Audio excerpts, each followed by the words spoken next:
All right, we got a special flight check on the road. You know where I am. Sloths over my shoulder. You better know where I am. If sloths over my shoulder, that is Imperial Beer Company. We got a flight.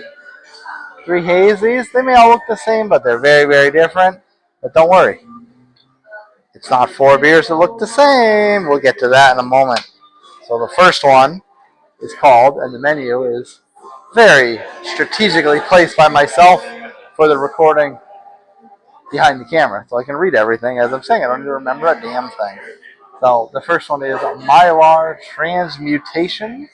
It is a double IPA at 8% on the nose, and it is a collaboration with Other Half. So 2 Titans, Burial, and Other Half. You know, it's got to be banging, right? So hold it up. Pretty standard hazy looking color. No light getting through that. No light whatsoever. You cannot see me. I'm getting... I'm going to have to hold it down here because I just wash my hands. I'm getting pineapple. A little bit of sharp dankness. But mostly a sweet, juicy pineapple sensation. Cheers, everyone.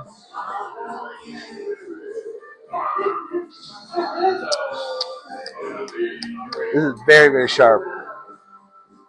The dank quality is not super overpowering, but it is very sharp, very bright. Gives me a little bit of grapefruity vibes. It's definitely more Burial than Other Half because it does not have a very heavy body. But I'm at Burial, so you would think the hosting brewery would have the benefit of the doubt. Yeah, very, very sharp. The aroma was more sweet, had pineapple effect on it, but the flavor is much more sharp, much more bright. I think grapefruit, if anything, but very, very bright. All right, we're working our way up the ladder. The next one is a triple IPA. Under our eyelids, lay the Hawkbill Blade. Sorry, Burial beers. You definitely need to read the menu when you're setting these up. Unless you have the can in front of you, you need to read the menu because all the beers are mouthful. So, under our eyelids lay the Hawkbill Blade. Is a triple IPA. It is a 10% on the nose. That's this one right up front here. You know, standard hazy color, although I think this is a little thicker in color than the last one. It's a little lighter, but, you know, the other one, well, I don't know. You be the judge. They're both pretty thick, honestly. All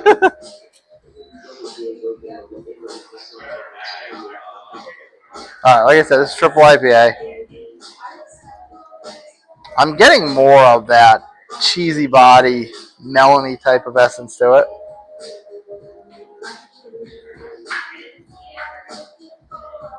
It does have a very, very slight sweet note to the aromatics. For a triple IPA, it smells very inviting and very subtle, so cheers.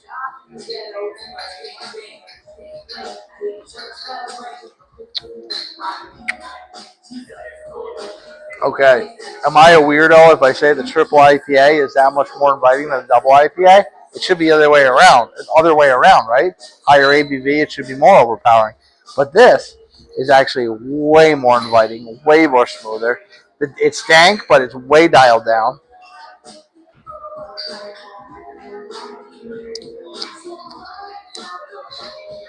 There's a very, very slight, bristly, piney sensation on the palate.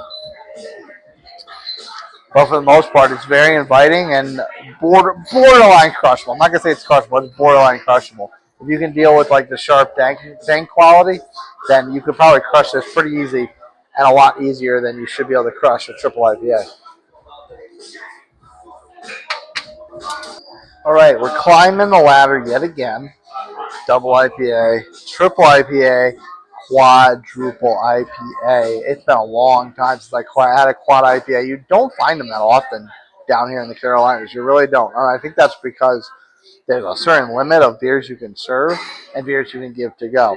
So I feel like a lot of places probably don't tempt fate too often with those, but this one, I found one. It's in North Carolina, north of the border. It's a quad IPA, quadruple IPA. It is called A Repertoire of the Utterly Pathetic.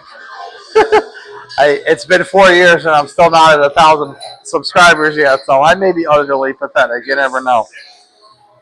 But we'll show off the color and the body.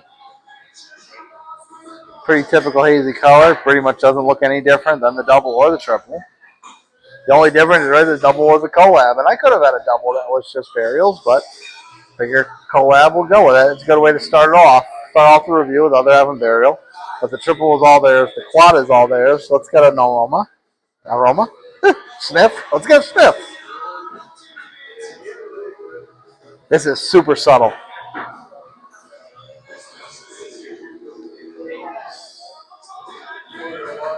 Very, very soft. Very inviting. Sweet, if anything. If I had to pick out a fruit to it, I would say orange. I would say a sweet mandarin orange is very, very soft and very inviting aroma. So I'm pretty excited to take a sip of this one. And honestly, the way this has gone double to triple to quad, they've gotten more soft and more inviting each time. Cheers.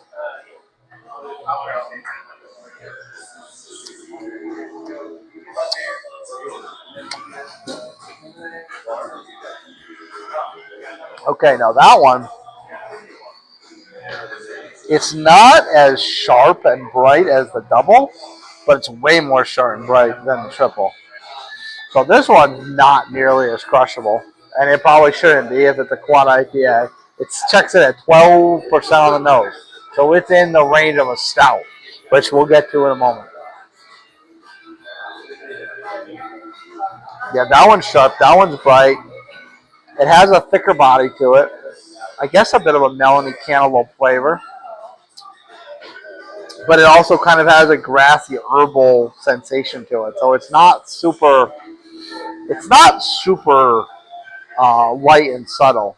It's not light and subtle at all, but it's not super like tropical or piney or anything like that. It's kind of shies back more towards a Pilsner lager type of flavor with the grassy herbal sensations and notes to it.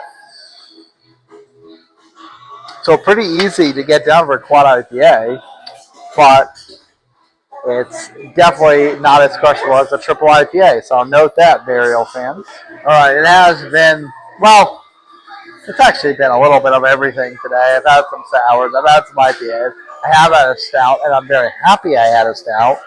But we're going to keep that going with the Anno Domini 2025. I'm assuming if my Roman numerals are correct, it's MMXXV. That would be, I'm pretty sure it's 2025. Anyway, so it is 15% on the nose. So we went right up the ladder. We went 8, we went 10, we went 12. Now we're at 15. And the notes on the menu, I cannot read to you because it is a lot of them. So it is very, very small print. Oh my goodness. That is so decadent. But in a kind of dark chocolate kind of way. It's not like overpoweringly sweet. It's almost like tiramisu decadent because there's a little bit of coffee, bitter chocolate, some kind of marshmallow or vanilla sweetness, but it's very, very overpowered by the chocolate notes and the bitter notes. This smells like a brownie, honestly. This smells like an alcohol-filled brownie. I can't wait to see what this tastes like. Cheers.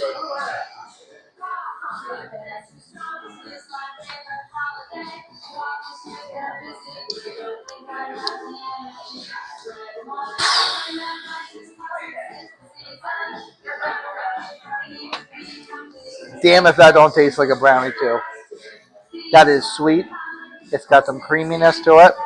Very, very much tastes like sweet milk chocolate. That is a liquid brownie. 15%, you do not taste this whatsoever. This is a dangerous stout. Very, very sneaky. It's sweet. It's smooth. It's got a soft body. This is excellent. This is an excellent, excellent stout. creamy brownie all freaking day. That's what this tastes like. I love it. Sloth approves. Nutmeg approves. Cheers, friends. Maybe I'll do some more quick stouts, flights on the road. Stouts on the road. They are stouts on the road. You never know. Cheers, everyone. We'll see you next time.